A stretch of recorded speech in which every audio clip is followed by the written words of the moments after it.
What is the overall intention of your life? What fundamentally drives all your life's values? Mark Gober believes he can help us all find these answers. With his book, An End to Upside Down Living, he explores how we can change our perception to live up to our fullest potential. Our conversation delves deep into the provocative subject of a connective consciousness and how, as individuals and a society, it may affect all that we do.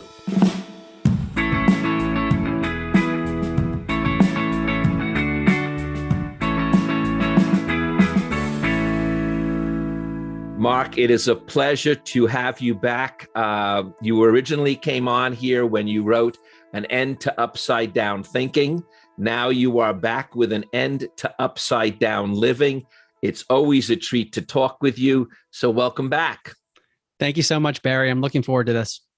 Now, the reason from what I could get that you really delved into the original book and then followed up with this book and even another book was because when you look back on your own life, you just didn't feel that no matter how much you achieved, that you were feeling a peace of mind, you didn't feel quite happiness, and none of it had to do with the achievements. It had to do more with the fundamental meaning of your life, and what you wanted to do with your writing is help others get to the fundamentals of their life. Yeah, I think that's an accurate representation. I wrote the first book, An End to Upside Down Thinking, which was more of a scientific book looking at the nature of reality, why we exist. But that didn't go as much into how we might live our lives accordingly.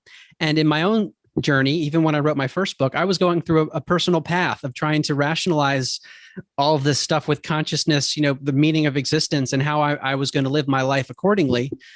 So I had a lot of material, and it got to the point where I said, I could put this on paper and summarize what a lot of what I think are great thinkers have said over time and put it in one place to try to give a framework for how to think about living our lives. What you question is this. In fact, this is your question. What is the overall intention of your life, or in this case, of one's life? That's the route that you're going for. Yes. That is the central question of the book, and that's what I seek to answer. And I've been seeking to answer it for myself. That's what I found with all three of my books, is that I'm trying to figure out something for myself ultimately, and I end up summarizing it in a book form for others. And if they appreciate it, then they can take what they like from it. But I just think there's that question isn't asked often enough. I mean, I felt this in my own life of constantly trying to achieve, like you said, where there is the next thing that I'm trying to achieve that I'm probably stressed out about without understanding the context for why it matters in the broader scheme of life. And it all starts with this question of what is the overall intention of one's life, because that ultimately governs and steers our values and priorities and ultimately our decisions. So as you say, then, how we intend to live is the essential guiding force behind the life we do live. That sounds kind of like a circuitous way of putting it, but if you don't find out that center, you can't really live the life you were meant to live, according at least to what you believe. Yeah, at least that's how it's worked for me, is that having the underlying intention in a clear manner then helps define how we actually do live. And I found for myself, I didn't have that guiding compass for anything that I was doing. But you came to the awareness that let me see if I can recall this. It could even be done with the smallest tweaks in our perception. It can come as you say, as an awakening. It can come as an epiphany, but it also can come from the smallest tweaks in our consciousness, in our way of thinking, in our orientation. And I like that because so many people wait for the word, so to speak. And I always try to let them know, it's not necessarily going to happen that way. It's going to happen by you doing everything you can with enthusiasm so that you're open to what may come down and give you that sort of clarity of mind. Yeah. And that's also a less intimidating way of looking at life and this whole personal development path. If we can just try to focus on the small shifts, the incremental shifts, that seems more reasonable. And over time, the analogy I use in the preface of the book is if you have two ships in the sea that start off at the same point, if you reorient one of the ships in a certain direction, even 1 degree, over a long period of time, those two ships are going to end up in very different places. And so for me, if I look at my journey, it started with, I was working in the Silicon Valley world, very much on the career path on my way to becoming a partner. And I was listening to podcasts, and I heard one podcast that opened my mind. And that one was maybe a small degree of change, just being open to something. And that led to other things. And then I began looking at scientific papers, et cetera. But it started with something that would have seemed pretty insignificant at the time. Now, one of the beliefs that you have that I so deeply hold and talk about a lot, I want to bring out with your words. You use these words, and I it's in my inner core as well. The overreaching belief in separation rather than interconnectivity is leading to misguided priorities and decisions across the globe. Every time I am watching any form of media, I am only seeing the exploration of the separation. It's as if everything is conspiring to keep us from being connected. The news, the talking heads, the Twitters, the social media, you name it, everything, for the most part, with some exceptions, are geared to highlight how separate we are, how we live different, whether it's a blue state or red state politically. And I'm with you. When I look at the people, I see 99.99% of everyone truly striving for the same thing. We want to live a good life to the best of our ability. Mm-hmm. Yes. But I think the context in which we think about living that good life in some cases might be misguided. At least for me, it was prior to what I discovered in my research about the nature of reality. To me, it seems that we are actually interconnected at a fundamental level, whether it's looking at consciousness studies or quantum mechanics, many independent areas, which point to the idea that we are actually interconnected beyond what we might feel, because I think many of us feel that at a common sense level. There is something fundamental within reality itself that lends credence to it. Well, that's what the book is about. The book is about the interconnectivity of our consciousness, as well as how our own consciousness relates to that interconnective consciousness, which is what I find fascinating, is that there is a consciousness, as you say, that exists outside of ourselves, yet we have our own consciousness as well that is a part of it, and that we can tap into it. It taps into us, whether we even plan to. It does. It's the nature of this new reality that you're talking about. And by the way, in your book, and as I told you earlier, I was doing so much research on this, there is a shift now that's beginning to see this connectivity. There's still two sides to this, but it's shifting a little bit. People are becoming at least, or I should say, they're at least desiring to approach this interconnectivity that way. Yes, I agree with you that there is a shift, and the shift centers around this question of consciousness, which I define as our sense of experiencing. It's a difficult term to define because I can't draw it out for you. I can't touch it, but I know I'm conscious at this very moment, and consciousness is what enables me to have experience. It's the sense of awareness. So the big question in science, and Science Magazine has actually called this the number 2 question remaining in science, which I'll paraphrase. How is it that our physical brain, it's made out of physical stuff, How does that create this non-physical consciousness? And science is acknowledging, even leading neuroscientists, that we don't understand the answer to this question, which leaves, I think, is opening minds to the possibility of, wait, maybe the brain isn't actually what's producing our consciousness. Maybe consciousness, as you were saying, is something that we are interconnected as a part of a broader stream, so to speak. There's an analogy that I like to use from a philosopher, Bernardo Kastrup, who says, imagine an infinite stream of water, where water represents consciousness. Each of us is a whirlpool within the stream. So we have a sense of being an individual, but we're fundamentally interconnected at the same time. I loved how physicist Gerald Schroeder used to put it, and still does, is that we are, our brains are receiving possibly the consciousness. It's playing a role in it, but it is not creating the consciousness, because it's a perceiving mechanism, almost like a tuner. I think of like a radio frequency, and the example, in fact, that we used when we discussed this on the show with him was that the music, if you go back even to AM or FM radio for a second, that music is being pumped out 24/7 on the internet. Every Zoom, every YouTube, everything is being pumped out into the universe 24/7.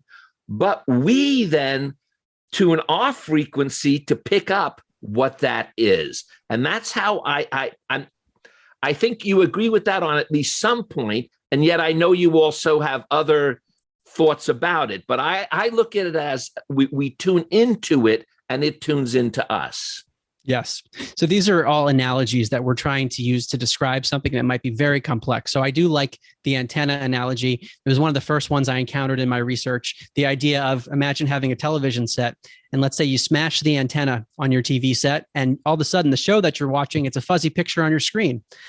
We know that the signal that was producing the television show, it still exists out in the ether.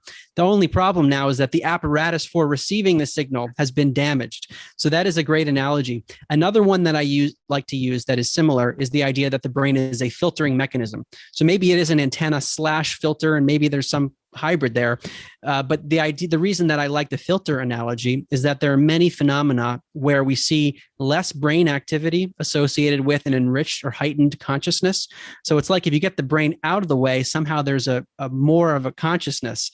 And that lends credence to the idea that the brain is actually preventing us from perceiving a much broader reality. Now, that was one of those that I started and said, you're going to have to go a little further, okay? Because you're going to have to go a little deeper than that, because I still think you need the brain to play in this game.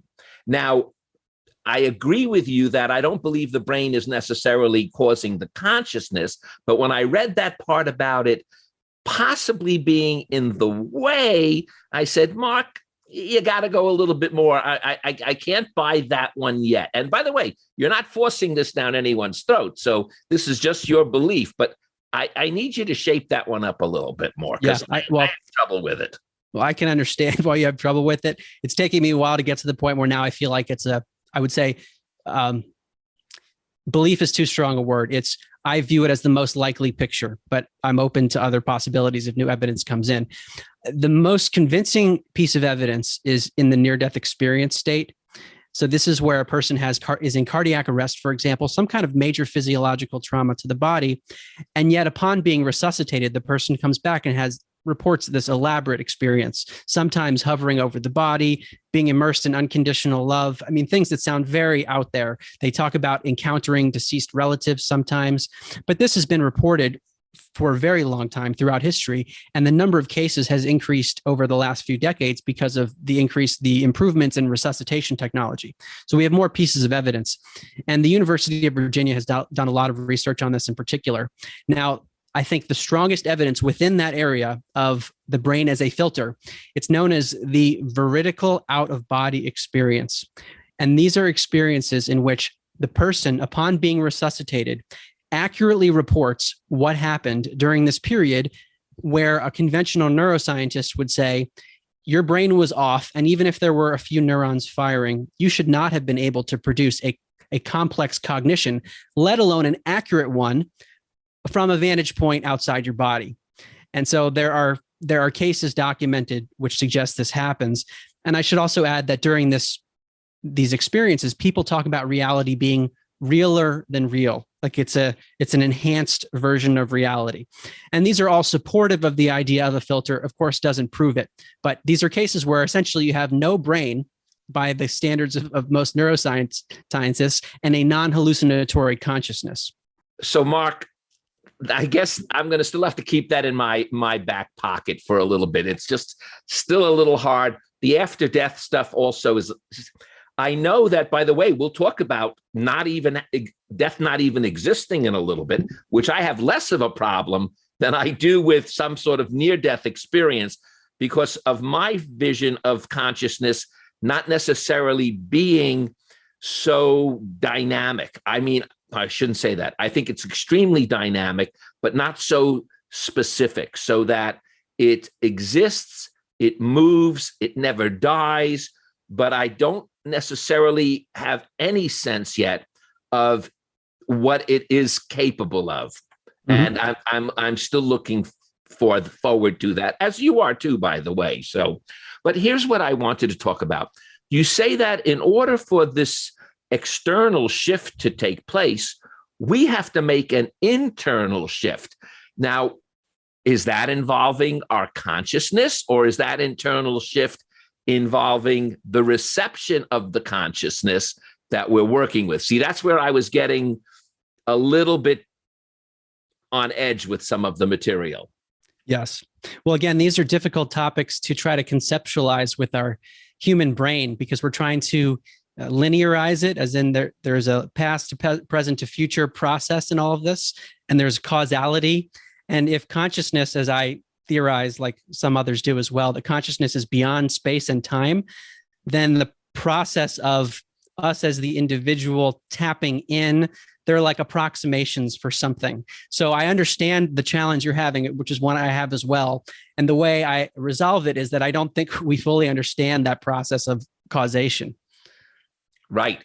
In fact, so now let's go to the real deeper even stuff, because I love this. And that's how you say how we view death, because it is essential with this new paradigm of thinking, how we think about meaning in life. And it will affect, according to you, and I believe this too, how we feel about death.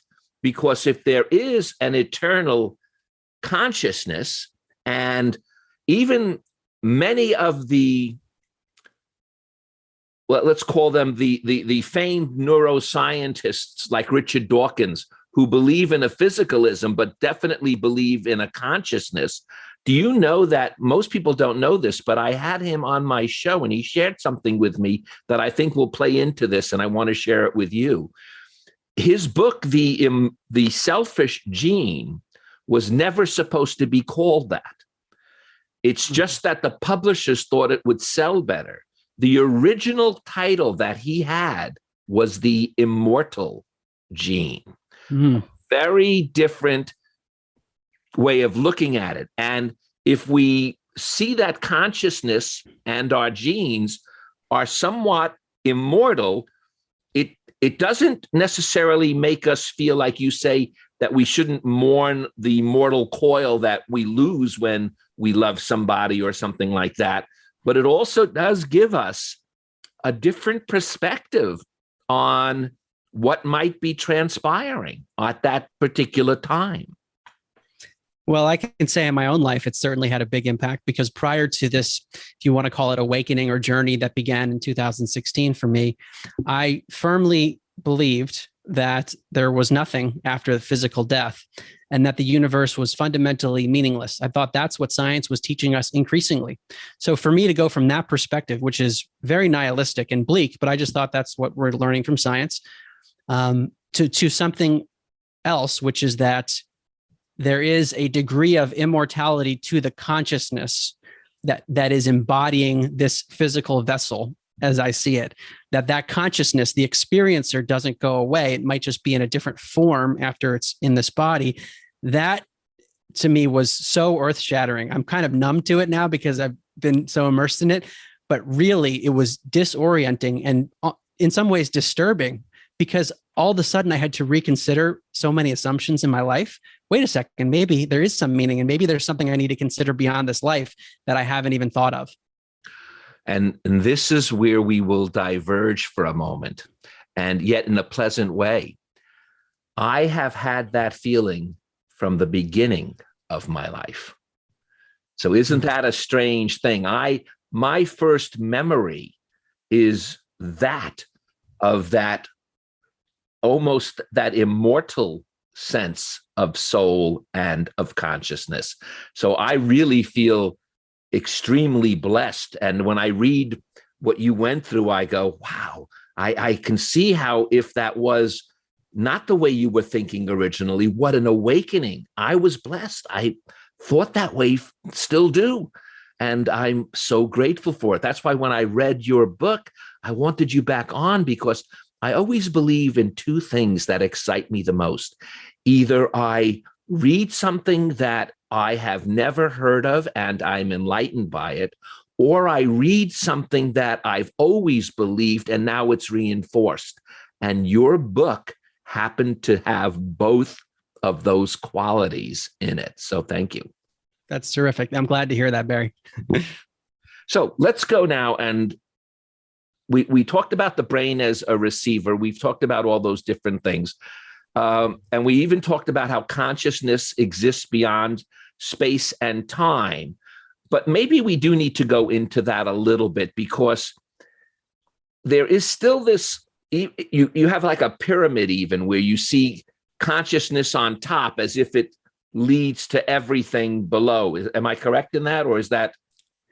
Well, there are two pyramids. Right. Yes, exactly. What's the opposite of that, in fact? Am I right? Yeah, you got it. Okay. One is where matter leads to everything, including consciousness. So you have, the combination of pieces of matter through interactions, and then consciousness pops out of the brain. The other one is consciousness is first and matter comes later.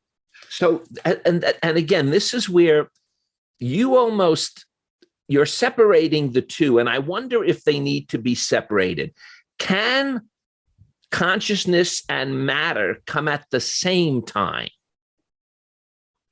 It's a very good question. Those drawings are approximations. Again, they're ways of illustrating. But if consciousness is beyond space and time, and if consciousness is all pervading, then is there really a difference between consciousness and matter?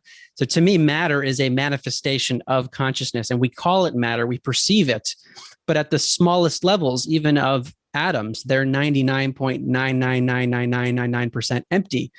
And so at the level of physics, even, matter isn't as solid as we believe it to be. So in some regard, I agree with you that matter is consciousness. It's a manifestation of consciousness, and we interpret it in a certain way.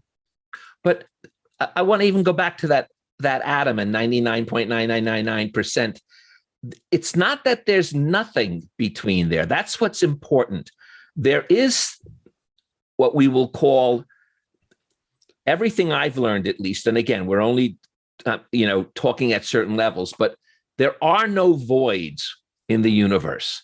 So even the space between the atom and the neutron, which, by the way, if you boiled the atom and made it as large as an ant, it would cover the nearest electron would be 3 or 4 football fields away. It's that much space. But that space isn't empty.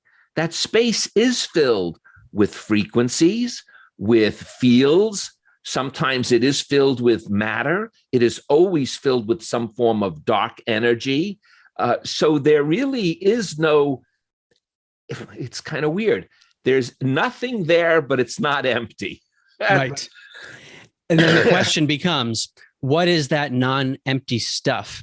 Is it intrinsically matter or dark energy, or is it a modulation of consciousness that we interpret as and call it these names?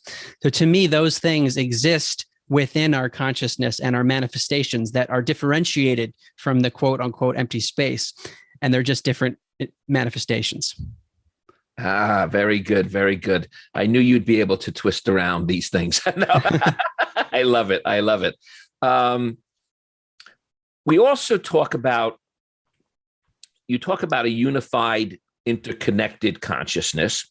And some of the examples that even come to mind are when we see these great thoughts occurring at similar times. So we know that, there was an Enlightenment period where within 100 years, so many people, men and women, were thinking the same thing.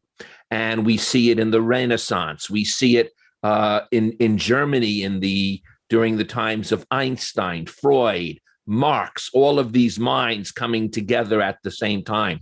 And we even see it in ancient times when, if you read the Tao, you will see in the Tao, which was written within, to the best of our knowledge, approximately 100 years within, either before or after the ancient Hebrew First Testament or the Torah, and they have the exact same. Ecclesiastes is actually in both doctrines, and yet I don't know if that still is enough to say there's a unified, interconnected consciousness. Is it a cosmic library that we just are able to tap into?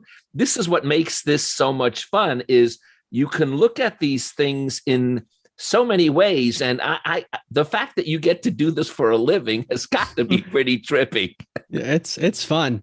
And I like all of those analogies that you use, and they might all be true in different ways because we're dealing with something that is potentially so complex. So within this field of unified consciousness, if we want to call it that, there could be information stored within it that we're tapping into almost like a library. So I think all of these ideas are compatible. But the big questions that still remain for me are, how is it that we tap into this as individuals? How does it relate to the collective?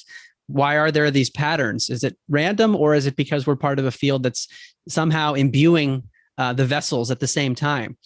I don't know. But as you were talking, you were reminding me of one of the studies that's been done on this idea of a unified intention, we'll call it. And it's known as the Global Consciousness Project. It's spun out of Princeton University, which, interestingly enough, when I was an undergrad there, I didn't know about the lab that was being run for nearly 30 years by the former dean of engineering, because this is very controversial stuff. So it was kind of kept quiet.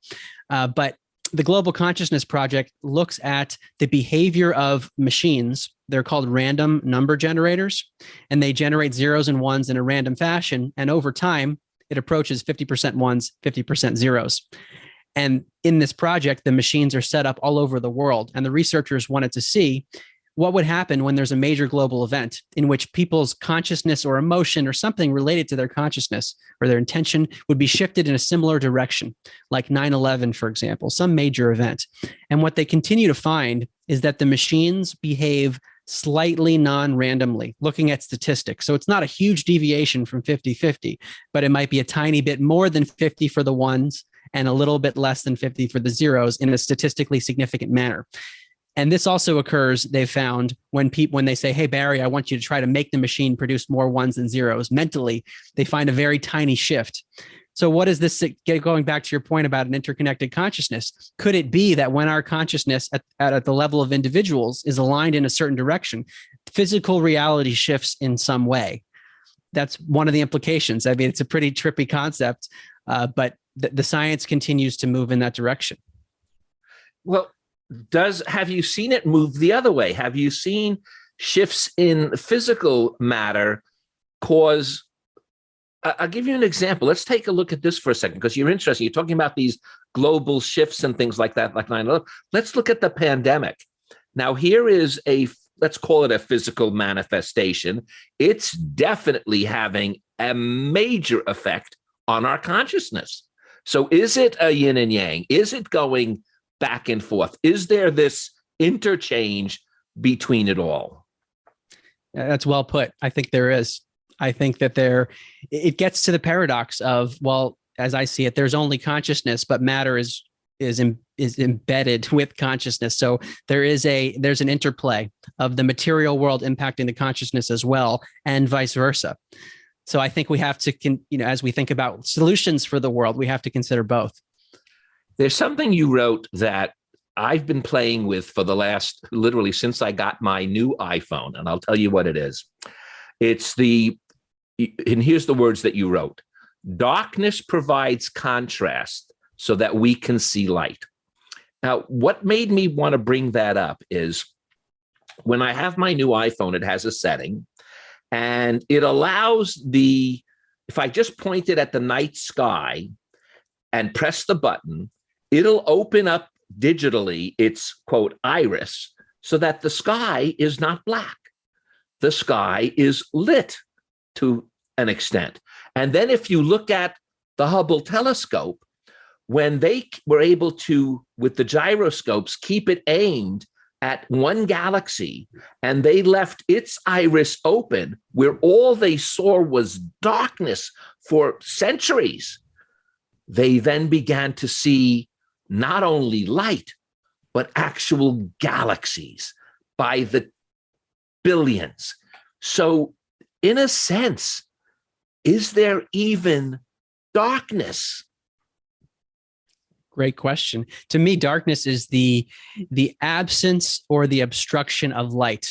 So to me, it is on the spectrum of light. It's just on one extreme end. And what it provides, we tend to think of darkness, especially in the context of, let's say, evil, as a bad thing. And in some ways, it can cause pain and suffering, absolutely. But many times that pain and suffering and darkness can lead to improvements later down the road. So it's all about context. And from one context, something could seem really terrible, but from another vantage point, it can look very different.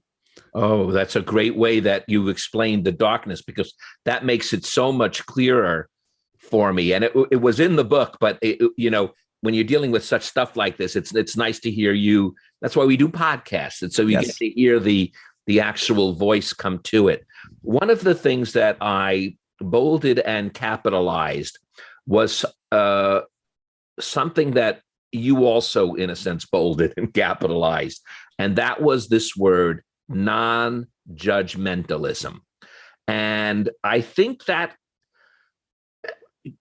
you even mentioned something, how that has a ripple effect. But I think let's first explain clearly what non-judgmentalism is, because it's like, as I said, when we even believe in an infinite life, we still mourn the mortal coil. We still, from everything you said, it's not like we don't make judgments. It's just that it's how we view and become non-judgmental. Does that make sense? Maybe. Yes. Tell us. Right. Well, these are the challenges of language, but non-judgmentalism in the context of this book and thinking about how we live is the idea that we live in a vast universe, potentially within this interconnected field of consciousness, which I would regard as having intelligence because we are part of it. And there could be immense, likely infinite intelligence within this broader consciousness as I see it. But as the individual with this limited brain and body system, there's only so much that we can know and comprehend. There are inherent limitations, like the concept of infinity. We can acknowledge its reality, but we can't really grasp it. I mean, I've tried to think about infinity and I don't get it. And yet I still think it's a real phenomenon. It's real. So if we acknowledge that there is that the reality is much more complex than we can possibly grasp, then for us to judge something definitively as being good or bad is actually an act of arrogance. It's, from my little vantage point, I know for sure this thing is good or bad. That doesn't mean I wouldn't prefer something over something else as a human being. But we can't know the full picture. We don't know the full picture. So going back to the example of darkness and evil and trauma, we could look at a trauma from one vantage point and say that that was a horrible event, but then look at the person's life 20 years later, and that trauma led to something that was very good. So this is a challenge for me in my own path. And that's why I emphasize it here in the book, is to, when something happens, to acknowledge the reaction I have to it and then take a step back and say, Mark, do you really understand the context in which this is happening? And the answer is no, I don't. And therefore I can't make a strict judgment. I can have an opinion or a preference, but I can't actually judge it definitively as good or bad. Then, but at the same time, I believe I know you well enough that you wouldn't call yourself a moral relativist, would you? There are certain moral things in our codes that we've either came from our consciousness or came from just our evolution. But would I be right in not saying you're a moral relativist, that you would believe that if someone consciously is sitting in wait to murder someone, that's not, you can make the judgment that that's not good? Yes. Well, I guess this is a matter of terminology. It's a very important point you're raising, Barry. I would say that going back to this idea of a universal consciousness framework that I use in the book, there seems to be a quality of unconditional love that appears all over the place in people that are tapping into it. And it also aligns, I think, with the way many people look at life, that we feel good, most of us, when we do well towards others, for example. And many of us are striving for that feeling associated with love in various aspects of our lives. So let's just take that as a hypothesis, that love is embedded within the nature of reality itself. And therefore, there might be a preference toward activities in that direction. And so I would distinguish between preference and judgment. Because even within an act that is counter to love, there could be growth that emerges. But as a human being that sees that happening, let's say, to see an act of some kind of horror, there would be the sense of an obligation to try to do something about it because of a preference. Okay, but you would try to do something about it, even if it's just for a preference. I think yes. I will then let you continue. No. Yes. Now, here's another one that for years, I must say, I have finally came to really understand this, but for years it posed a great problem with me, and that was the term surrender, because I always thought of the term surrender as in giving up. And yet I've learned over the years, and you emphasize it beautifully in your book, the end to upside down living. And that is, surrender is an attitude. It's more than just an action. It's an attitude where you're allowing, you say, rather than forcing. And it's not at all giving up. It's actually moving you forward the further you're able to surrender and let go of certain things that really need to be let go of, rather than constantly doing battle with yourself. Yes. It's a very important distinction, because it isn't giving up, and it also doesn't mean not being active, but it's a hybrid of allowing things to happen and then also being active at the same time. It's a mix. And in the book, I talk about ways of living from a surrendered state while still being active. And for me, the four things, and I refer to this all the time in my own living, while being surrendered, allowing things to happen, because again, going back to non-judgmentalism, I don't know the cosmic purpose of everything happening. And therefore, when things are happening beyond my control, I have to allow it, but I also at the same time can't be fully passive. So the four things that I reference are doing things. So this is how to be active while still having an attitude of surrender. Number one is to follow my values, like integrity. Another is to follow my passions, the things that feel passionate to me. Like, if I'm interested in these topics, to research podcasts and books and write. The other is to follow an intuition, which is very difficult to describe, but it's kind of a gut feeling. And the fourth, to quote Suzanne Siegel, another author, is to do the next obvious thing. So values, passions, intuitions, and do the next obvious thing while having this attitude of surrender. I want to add one more thing, because I came up with this in my own thinking. It's not only not do the next obvious thing, but I always believe you need to do the next obvious thing and make it the smallest, simplest step, because that's what'll get you to that next one. Sometimes when you think of obvious, you think almost in too big of a picture frame. And when you think of it in that big picture frame, it almost can paralyze you. But if you think of it as saying, listen, I'm just going to do the next obvious, simple step, and small, that's when I think you can build steam. And I like to add that in with your words, if that's all right. I like that, Barry. That's a great one. And it's less intimidating, because the step could be large if you don't incrementalize it. It really is. And I find when you can make it so small that it almost feels like you're not making even a step, you build up momentum so quickly. And I've tried this on many levels, from exercise to, to work, to you name it. When I follow that path, I'm able to progress at a greater speed than if I'm trying so hard to make increases. It's kind of crazy, isn't it? But yes. It's true. Now, we talked about non-judgmental. There's another thing that, and your nons are always very interesting, because they're not just nons, they're psalms as well. But you have non-attachment. This one too is very good. The way I'm going to let you take this, and then if I want to add something, I will. But you have a real good insight, in my opinion, to what non-attachment means. Yeah. This is another important one with lots of nuance, and it stems from this idea of non-judgmentalism again. If we are attached to an outcome, whether it's something that we fear or something that we desire, then we believe this thing needs to happen. But again, if we don't really know the cosmic purpose of things, then how can we say definitively that we know that something should happen for sure? So that doesn't mean that we wouldn't have a preference for an outcome or a desire. It's not that you wouldn't have a desire or a fear, but it's being attached to it is where we start to get into trouble. And this is distinguished from detachment, which I hear in personal development circles, which implies, well, I don't really care what happens. And that's not what I'm saying at all. I'm arguing for having desires for things, but acknowledging that the outcome might be beyond your control. So let's just say writing books.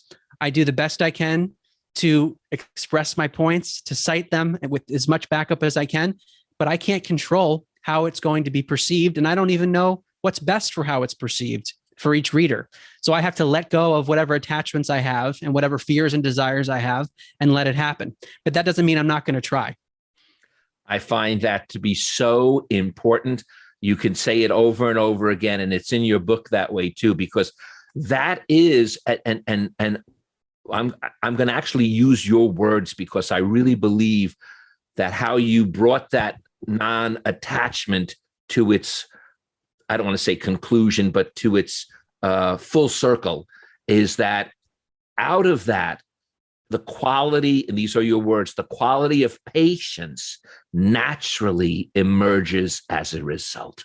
And boy, when you can feel that less pressure, because you're able to deal with the patience of it, because you're not attached to any more the result, but just to the going through it, like you said, there's a peacefulness and a calmness that could literally bathe you in warmth. Yes. Well, really, this is one of the fundamental challenges of living. If we think about it, being attached to our fears and desires is at the core of most suffering, if not all suffering. So to be able to have relief from that is, can lead to states that some call enlightenment. Oh, that's what your book's all about. Let's make it very clear.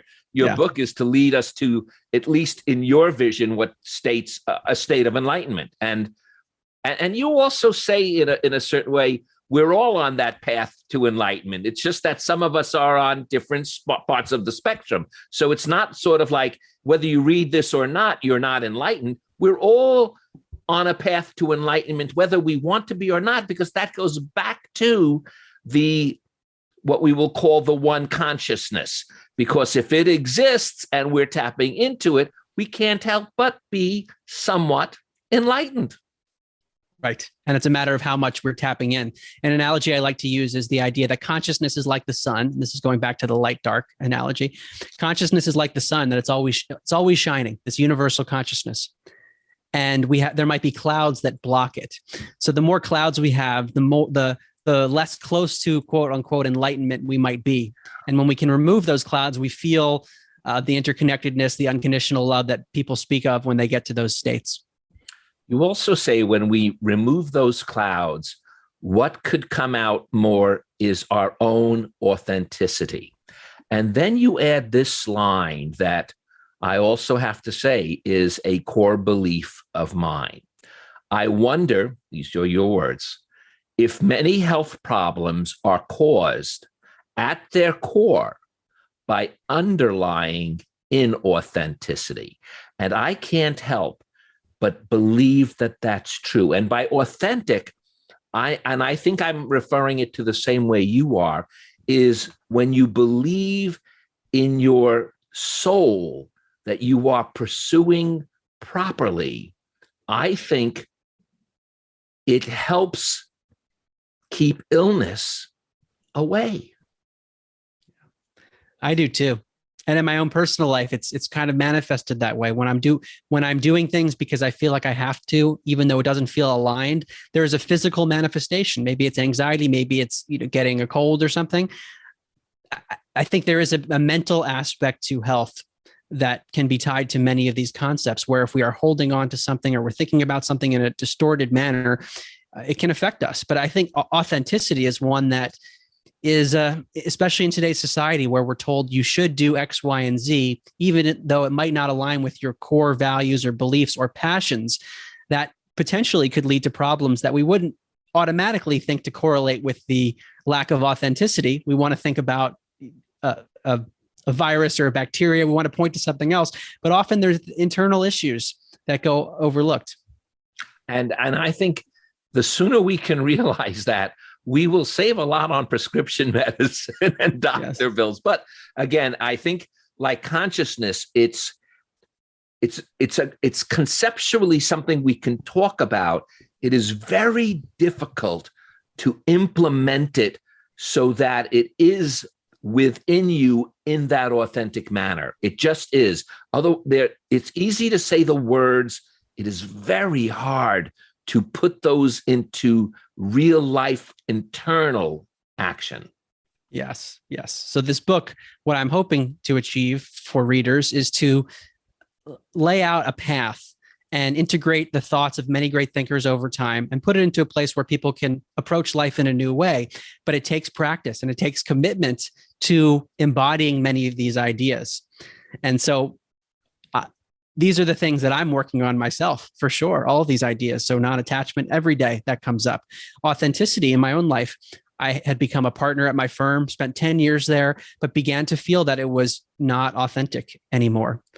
And I got to the point in late 2019 where I decided to ultimately leave my firm because I felt the physical anxiety. I felt like I wasn't being authentic to my clients or my colleagues. And I made the choice. So I was actually living it, even though it was a very difficult choice. Wasn't sure what was going to be next. But it's acting on this stuff. Like you say, Barry, that's the real challenge.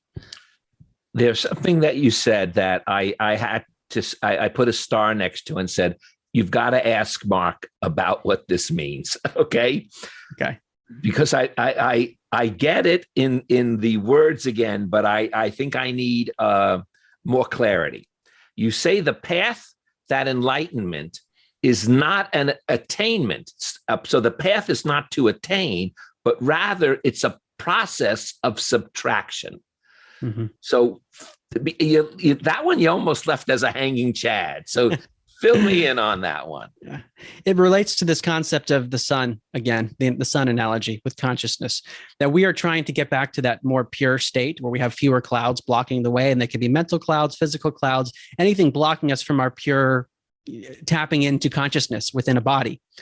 So the process of enlightenment, which is what many of the great teachers have said throughout time who've had these experiences, is that they're constantly shedding their old assumptions. They're shedding their attachments.